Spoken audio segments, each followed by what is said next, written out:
വന്യമൃഗങ്ങളെ ഇഷ്ടപ്പെടുന്നവർക്ക് പ്രത്യേകിച്ചും ആനപ്രേമികൾക്ക് പോകാൻ പറ്റിയ ഇടമാണ് എറണാകുളം ജില്ലയിലെ കുന്നത്തുനാട് താലൂക്കിൽ കപ്രിക്കാട് ഗ്രാമത്തിലുള്ള മൃഗസംരക്ഷണ കേന്ദ്രമായ അഭയാരണ്യം. കേരള സർക്കാരിന്റെ ഇക്കോ ടൂറിസം പദ്ധതിക്ക് കീഴിൽ പ്രവർത്തിക്കുന്ന മൃഗസംരക്ഷണ കേന്ദ്രവും പരിശീലന കേന്ദ്രവും ഉൾപ്പെടുന്നതാണ് അഭയാരണ്യം.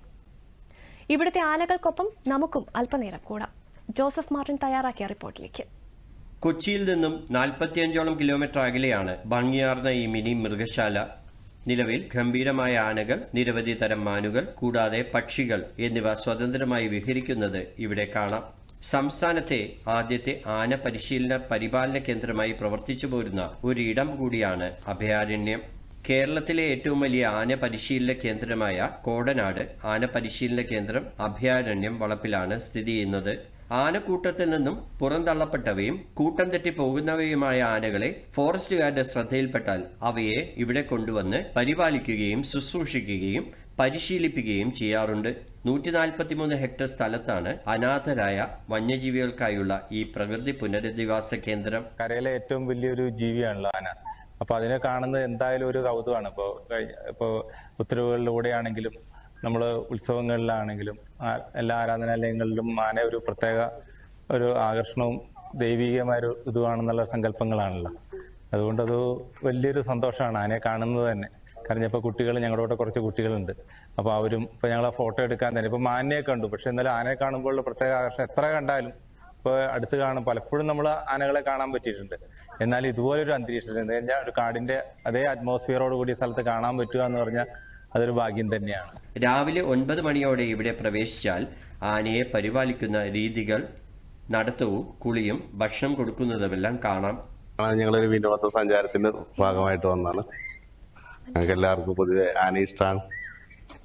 ആന ഇവിടെ വന്നു കഴിഞ്ഞാൽ കുറെ ആനകളെ കാണാനല്ല, പീലാണ്ടി എന്നൊക്കെ പറഞ്ഞ ആനകളുണ്ടല്ലോ. അപ്പൊ അത്തരത്തിലുള്ള ആനകളൊക്കെ കാണണം എന്നുള്ളൊരു ആഗ്രഹം കൊണ്ട് വന്നാണ്. ഇവിടെ വന്നപ്പോ ആനയെ കുളിപ്പിക്കണ കണ്ട്, തീറ്റ കൊടുക്കണതൊക്കെ കണ്ട്. വലിയ കിണറ്റിൽ നിന്ന് പമ്പ് ചെയ്യുന്ന വെള്ളമാണ് ആനയുടെ മേൽ ചീറ്റിച്ച് കുളിപ്പിക്കുന്നത്. ആനകൾ പാപ്പാന്റെ നിർദ്ദേശം അനുസരിച്ചുകൊണ്ട് കുളിക്കുവാനായി കിടന്നു കൊടുക്കും. ആനനെ കുളിപ്പിക്കാൻ കാണാൻ വേണ്ടിയാണ് വന്നത്. പക്ഷെ അത് ഇത്തിരി ലേറ്റ് ആയി പോയി. ലാസ്റ്റ് ഇപ്പൊ കണ്ടോണ്ടിരിക്കണം, ഇപ്പൊ ലൈവായിട്ട് നടന്നിട്ടിരിക്കണ്ട അവിടെ. അതിപ്പോ കറക്റ്റ് ആയിട്ട് നോക്കണമെങ്കിൽ ഇപ്പൊ ഒരു ആന അനുസരണത്തോടെ കറക്റ്റ് ആയിട്ട് കിടന്ന് ഒരു ശല്യം ഇല്ലാണ്ട് അവര് തേച്ചൊരച്ച് കുളിപ്പിക്കാണ്ട്. തലയാട്ടിയും ചെവിയാട്ടിയും വാലാട്ടിയുമാണ് ഇവ സന്തോഷം പ്രകടിപ്പിക്കുക. ആനപ്രേമികൾക്ക് ഒരു ദിവസം മുഴുവനും ഇവയെ കണ്ടാലും മതിവരില്ല. ഞങ്ങൾ 7 വരെ ആനകളൊക്കെ കണ്ടു. ചന്ദ്രു, പീലാണ്ട ചന്ദ്രു, 2 തരം പീലാണ്ടി ചന്ദ്രു ഉണ്ട്. പിന്നെ എന്തൊക്കെയാ 100 കണക്കിന് സഞ്ചാരികളാണ് ഇവിടേക്ക് ദിവസേന ഒഴുകിയെത്തുന്നത്. ഒരാൾ ഒന്നിന് 50 രൂപയാണ് പ്രവേശന ഫീസ്. കൂടാതെ ക്യാമറയ്ക്ക് 250ഉം കാർ പാർക്കിങ്ങിനായി 50 രൂപയും ഫീസ് നൽകണം. തിങ്കൾ അവധി ദിവസമാണ്. വിസ്മയിപ്പിക്കുന്ന കാഴ്ചകൾക്കും സാഹസികമായ ട്രെക്കിംഗ് പാതകൾക്കും അഭയാരണ്യം സന്ദർശിക്കുന്നത് സഞ്ചാരികൾക്ക് ഇരട്ടി ആനന്ദമാവും. Joseph Martin, DD news, Kochi.